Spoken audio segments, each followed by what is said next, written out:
Next one. If the graph in figure 2 was normalized so that it calibrated the initial temperature to a baseline of 0 and illustrated change from that baseline as a percentage, it would look most like blank. And so we have 4 different graphs. And the answer is this one. And what does normalized mean? All right, if you take a test and say you get a 90, but say the teacher is going to curve the test, she's going to take the top grade in the class and bump that up to 100 and then bump everyone else's grade up accordingly. Well, let's say the top person in the class got a 96. The teacher's going to normalize that up to 100, which will bring you up to a 94 because she added 4 points to the top person and she's adding 4 points to everyone. Well, in the same way, in this case, we're going to start at something like 14 in our dissolved oxygen, and we'll just say, it doesn't really matter what it starts at. We just want to understand the change. So we're going to bring that down to 0. And then we're going to look at the change relative to where we started. And when we do, we see, if you look here at 40 degrees, we lose half our dissolved oxygen.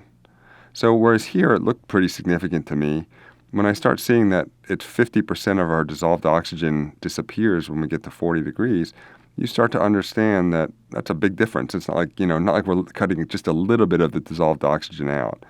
So some things just look a little bit more clearly when we can both normalize some kind of baseline to 0, and then sometimes when we can show the change as a percentage relative to that baseline. Now, also what happens in the other 3 choices, and actually our figure 2 to begin with, our dissolved oxygen numbers look really kind of different for freshwater and seawater, and in absolute values they are. Their numbers are different.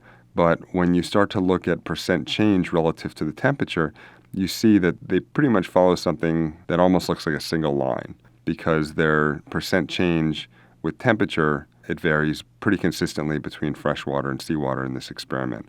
These other ones, the incorrect answers, most of them don't make sense. So at first this looks like a complicated, difficult question, but A, C, and D make no sense. A just changes the x-axis from temperature to percent, but that's meaningless. What is it? Instead of 10 degrees, it goes to 10%. So that makes no sense.